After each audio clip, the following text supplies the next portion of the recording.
What's going on, guys? How are all you doing out there today? I hope you're having a much better day than I am.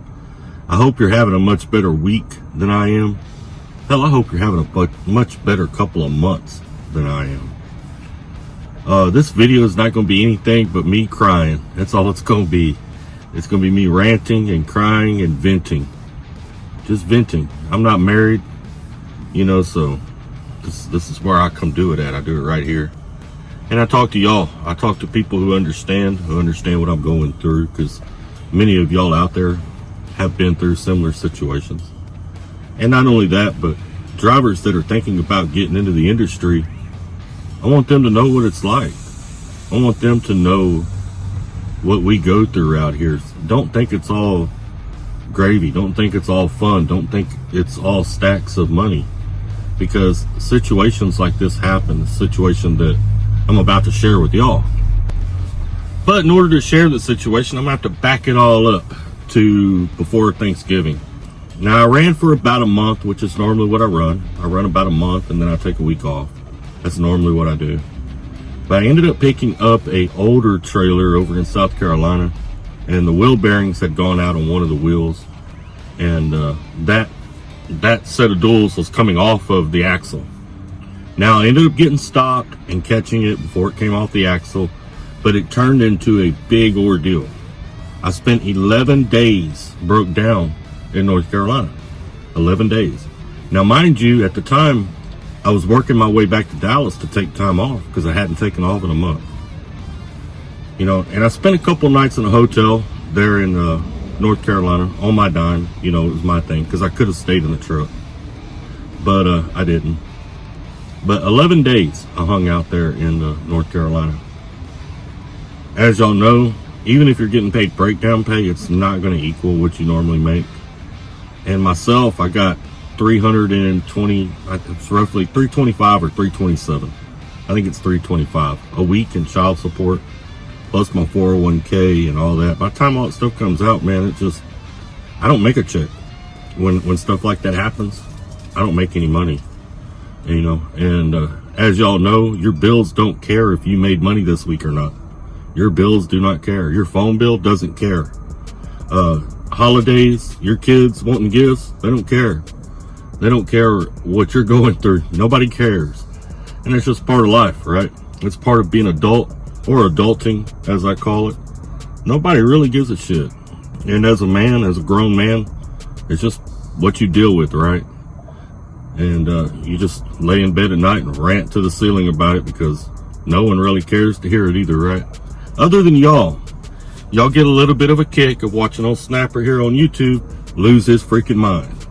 So those of you that enjoy that, y'all are going to get a little taste of that in this video here.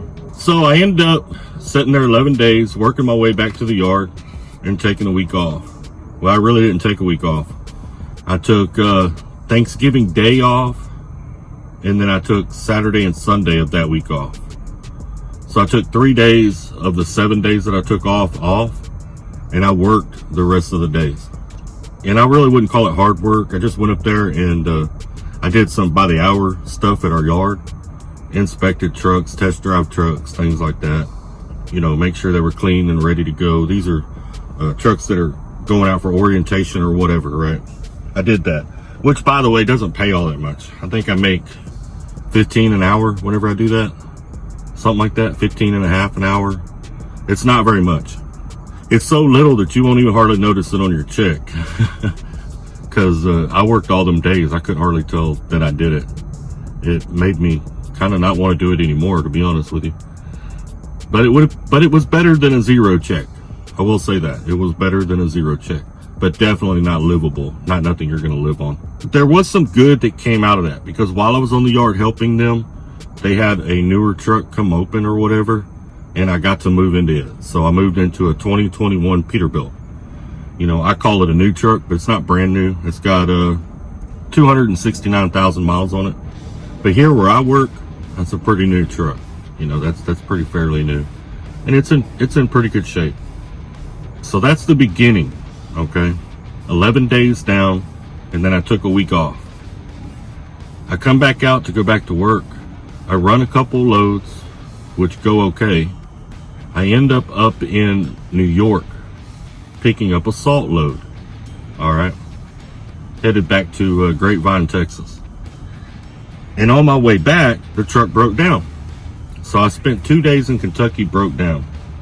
Very appreciative of the shop there. They were able to get me in, get it looked at, get the codes cleared, and get me back on the road so that I didn't end up stuck in Kentucky over the Christmas holiday. Oh, let me tell you this part, because this part's going to make sense later in this story. When I got loaded, now it's a brokered load because it's a backhaul for us.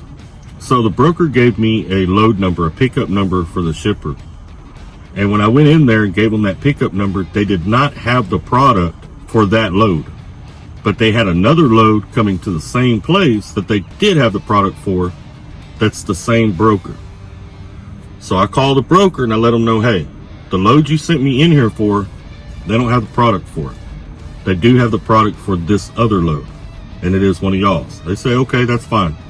So I get loaded with a different load than what they originally sent me in there for. Now, mind you, every time I've talked to the broker, I've reminded them to change the load number because the load that they originally sent me in there for is not the load that I have on the truck.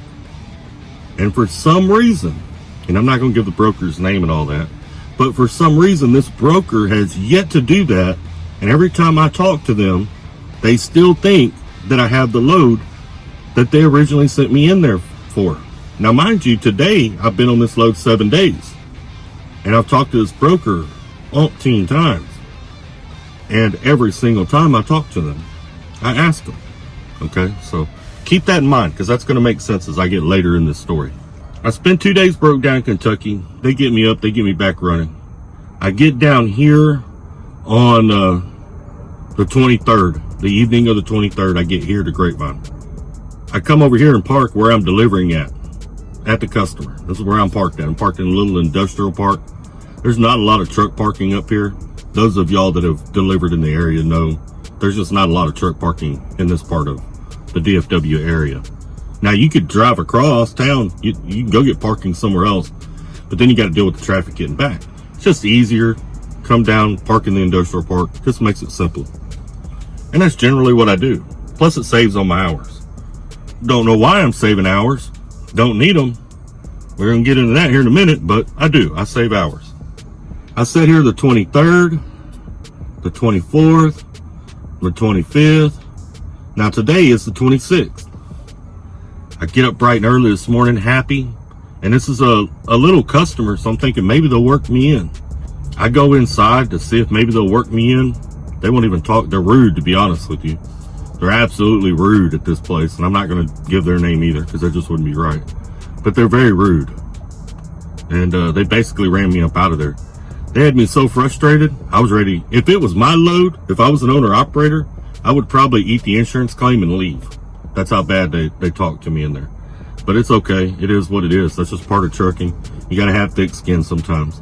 And if you're thinking about getting into trucking, you better get used to people talking to you 10 karat crazy, because they're going to do it. It's going to happen. They're going to do it often. And sometimes you can complain about it and things get done about it, but more times than not, nobody cares. That's just the way it is. You know, they're going to talk stupid to you, and it just is what it is. You got to try not to kill nobody, try not to break no laws. Usually I just walk out mumbling under my breath. I go back to my truck and slam the door and smoke a cigarette and calm down. That's generally how I handle it, right? I mean, you know, other drivers might have other ways about dealing with it, but I'm sure y'all know what I'm talking about, man. Because a lot of these shippers and receivers, a lot of these customers will talk to a driver like they're stupid, and it gets really old sometimes. And this was this morning. It was early this morning when this place opened up. I waited a couple hours for the broker to get in the office, and then I called the broker. I said, hey, you know, I give them the trip number that I'm on and all that kind of stuff. Again, they still have me attached to the load that they originally sent me in to pick up, which I do not have on my truck. Two mistakes that broker made. Number one was the fact that they still had me on that load. I tell them I don't have that load, that I have a different load. they're still not putting two and two together. Because when I do come to this appointment time and I take this paperwork inside and it doesn't match, they're not going to take it. And again, I'm going to have to deal with the broker, which is probably going to put me down another day or two on top of it. I'm trying to stay ahead of it, and I can't stay ahead of it because the broker's not working with me on staying ahead of this problem that they're creating, that I'm going to ultimately have to deal with. They're going to continue making money while I sit here and deal with this problem, making nothing. And that part of trucking sucks. Here's the other problem, the number 2. They tell me my new appointment is for tomorrow night on the 27th at 11 p.m. 2300. Now, I would go in and ask them if they're open at night. Now, they weren't open at night when I got here, and they haven't been open at night any of the other nights that I've been here, but it's been a holiday. So I'm not 100% certain. I don't think they're open at night. And when I look on Google, Google shows they're closed at night. So now I'm wondering, did they set an appointment? Did they look at the wrong load when they told me my appointment's tomorrow night at 2300? What's going on? I communicate that with the broker, and of course the broker brushes me off. Oh, your appointment's tomorrow night at 2300. I'll know tonight if my appointment's tomorrow night at 2300 because I'm still sitting here. But I'm pretty sure that they're closed at night. I'm about 70, maybe 80% sure that this place is not even open at night. So I have no idea what's going on there. So they got the wrong load number scheduled for a day and time that I'm not even sure that this place is even open. Now, mind you, I've been sitting here all this time not making any money. I spent my Christmas Eve and Christmas in the parking lot of a customer, literally with nothing around me. Been eating sandwiches. And that's another problem. My inverter's out. My inverter's not working, so I can't cook anything. I'm literally eating sandwiches. I've ate sandwiches 3 times a day for the last 3 days. And I'm a little burned out and cranky from eating sandwiches. I do have plenty of pure leaf tea though, and that's a good thing. So now in my case, here comes an even more problem. This is problematic where it's going to cost me even more money. So I haven't put myself on the outbound board at our plant because I don't know how this is going to work out. The plant dispatches 2 to 3 days ahead of time. I got all this downtime. Let's say this place is open at night. Let's say I go to get in the door tomorrow night. I don't have a problem. They take the load. Everything works out. Let's say it all works out. Great. But I still haven't put myself on the board because I'm anticipating a problem. So now on Thursday morning, I'll put myself on the board. There's not going to be any loads for Thursday or Friday, which means I'm not going to get a load till Monday. You see what I'm saying? So this little 1,500 mile run will be for 2 weeks because that's all the miles I have for 2 weeks. By the time I get a load out of the plant, that's providing everything here goes great tomorrow. Let's say everything here goes wrong. Let's say they're not open at night. I got to get with the broker again, figure out what's going on. They get the load scheduled finally for a good time when the place is open. Okay, or they figure out whatever they did wrong on their end. Maybe they got me attached to the wrong load. Who knows? I don't know what the case is, and they're not talking to me enough to be able to figure that out. But let's say it gets rescheduled. Might be scheduled for Friday. Might be scheduled for next Monday. But whenever it delivers, I'm still not on the board at the plant. So I got another 2 to 3 day wait after that. You see what I'm saying? Let's say they got the load number wrong and the broker's not updating it, like I know they're not. They're not updating the fact that I have a different load on my trailer, and I've given them all the information for the load that I have on my trailer. And this shipper doesn't take me because of that. Well, now I got to go back to the drawing board again, try to deal with the broker on a problem that I already knew existed that they wouldn't work with me on before we encountered that problem. You see what I'm saying? So I'm on hold. I'm sitting here. My life is on hold. My bills are not. The things my kids want and need, that's not on hold. The cost of me eating, that's not on hold. The cost of life just in general is not on hold. But the cost of me making revenue, that's on hold. That's on hold until whenever, I don't even know, right? That's the daily life of a trucker. That's the things that we deal with out here that most people don't even realize. Don't even realize those situations happen to us. You know, and then people will come in too, they'll play Monday morning quarterback. Well, you know, that can happen. You could be working a regular job and get sick. Yeah, you could be working a regular job and get sick. Maybe you miss a week. But you think about it. In the last 2 months, I got 11 days down, 12, 13, 14, 15, 16 days down. That's not counting the week I took off. I got 16 days on the road down, making no money, right? 16 days on the road. 16 days that I've been in this box away from home that I didn't make anything. That's not counting the week that I took off. Now, I worked part of those days for that little $14, $15 an hour, or $15.50, whatever it is. It isn't much. But that's not counting that.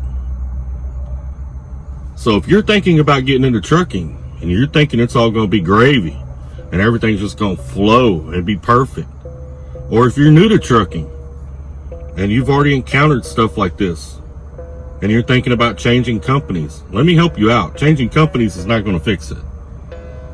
My situation that I've encountered here, that's not the company I work for's fault.